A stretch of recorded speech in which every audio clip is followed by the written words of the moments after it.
Le 3 février, la FSU appelle tous les personnels de l'Éducation nationale à faire grève. Pourquoi faire grève le 3 février dans l'Éducation nationale?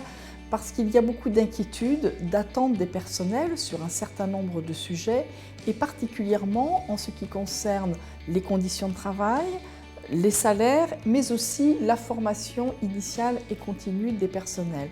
Ces sujets traînent depuis trop longtemps, ces sujets tardent à être concrétisés par le ministère et nous ne pouvons plus attendre. La priorité à l'école primaire qui avait été affichée s'avère être aujourd'hui en fait une déception.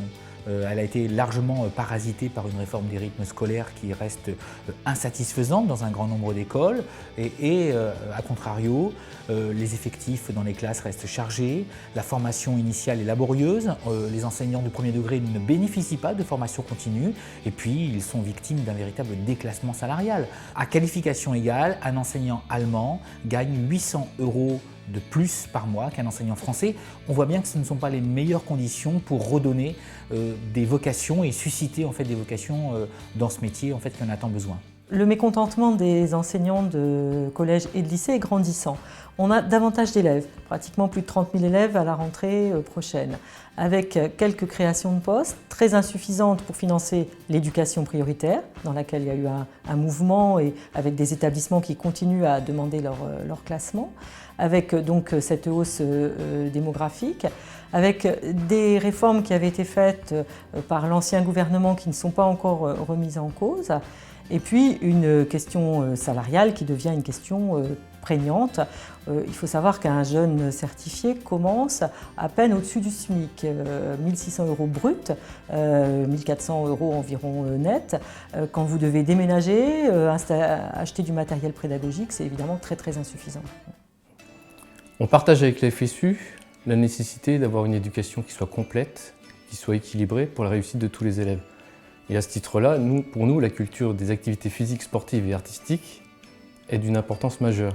En fait, on a des difficultés, non pas à recruter parce que les jeunes sont très volontaires pour faire ce métier-là, mais on a des difficultés en termes de revalorisation salariale. Là, dans les nouveaux projets ministériels de décrets indemnitaires qui sortent, on voit qu'on n'est pas traité exactement de la même manière que nos collègues du second degré. À titre d'exemple, sur la formation des lycéens première, terminale et des élèves de CAP, nos collègues du second degré ont une pondération, alors que nous, dans l'enseignement professionnel et en EPS, nous n'aurons qu'une indemnité de 300 €. Et nos conditions de travail dépendent essentiellement de nos salles de classe à nous, qui sont les installations sportives, qui manquent cruellement en France, avec des difficultés qui se surajoutent avec la mise en place de la réforme des rythmes dans le premier degré, puisqu'on rentre maintenant en concurrence avec les activités périscolaires, les clubs sportifs et les enseignements obligatoires du premier et du second degré, plus le sport scolaire là-dessus. Nous sommes aujourd'hui à mi-mandat du quinquennat de ce gouvernement. C'est une situation qui invite au bilan et particulièrement à faire le bilan de la refondation de l'école. La refondation de l'école a permis d'initier un certain nombre de mesures.